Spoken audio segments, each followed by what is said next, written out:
ચાલો હવે next topic જોઈએ.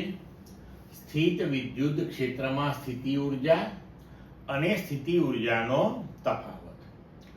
ધારો કે આપણે ઉગમ બિંદુ પર રહેલા કોઈ પ્લસ ક્યુ વિદ્યુત ભાર ના વિદ્યુત ક્ષેત્રનો વિચાર કરીએ.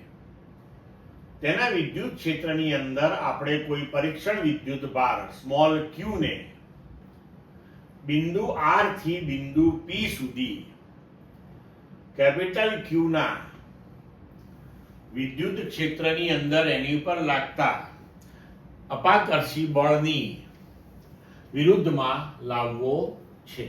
બરોબર છે.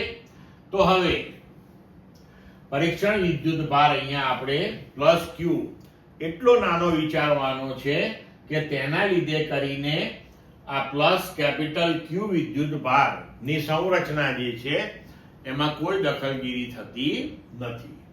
તો હવે અહીંયા આગળ પ્લસ ક્યુ ને તમે આર થી પી સુધી લાવવા માટે જે બાહ્ય બળ લગાડો છો, બરોબર, એ બાહ્ય બળ નું મૂલ્ય આપણે વિદ્યુતીય બળ ના મૂલ્ય જેટલું જ રાખવું પડે, જેથી કરીને પરિણામી બળ જે છે એ પરીક્ષણ વિદ્યુત ભાર પરનું શૂન્ય થાય.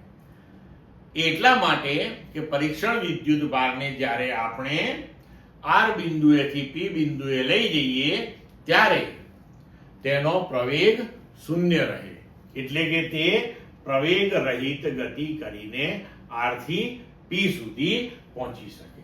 એટલે અહીંયા આપણે બાહ્ય બળ જે છે એ વિદ્યુતીય બળ જેટલું જ રાખવું પડે અને તેની વિરુદ્ધ દિશામાં હોય પાછું, તો જ બંને એકબીજાને સમતોલી શકે.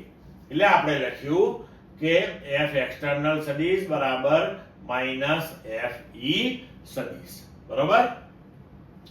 તો હવે પ્લસ ક્યુ ને આર થી પી સુધી લઈ જવામાં બાહ્ય બળ વડે થતું કુલ કાર્ય WR2P સંકલન આર થી પી F external ડોટ dr બળ ગુણ્યા સ્થાનાંતર. F external ની જગ્યાએ તમે માઈનસ F E પણ લખી શકો. બરોબર. હવે આ જે કાર્ય છે તે આકર્ષી બળ જે છે, અપાકર્ષી બળ જે છે તેની વિરુદ્ધમાં થયું છે, કારણ કે બંને ધન વિદ્યુત ભાર છે. એટલે સ્મોલ ક્યુ ઉપર લાગતું જે અપાકર્ષી બળ છે તેની વિરુદ્ધમાં આ કાર્ય થયું છે અને વિદ્યુત ક્ષેત્ર સંરક્ષી છે.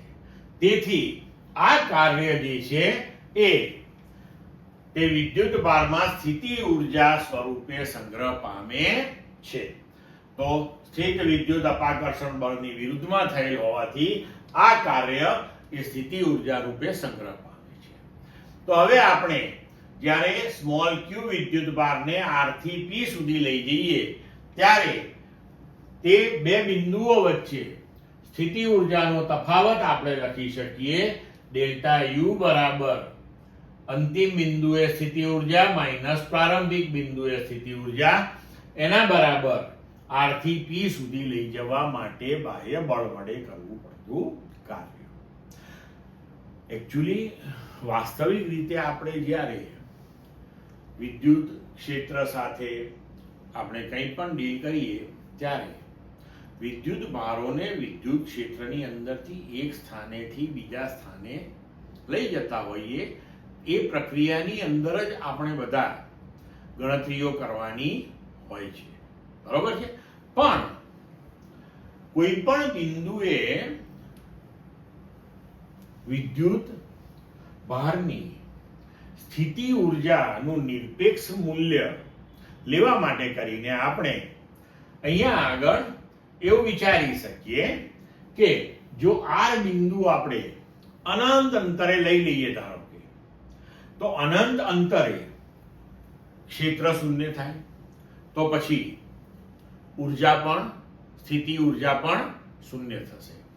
તો જો આપણે અહીંયા આર બિંદુને અનંત અંતરે લઈ લઈએ તો અનંત અંતરેથી ક્યુ વિદ્યુત ભારને પી બિંદુએ લઈ આવીએ ત્યારે કરવું પડતું કાર્ય જે છે એ આપણને અનંત અંતરે રહેલું બિંદુ અને પી બિંદુ વચ્ચેનો ઉર્જા તફાવત આપે.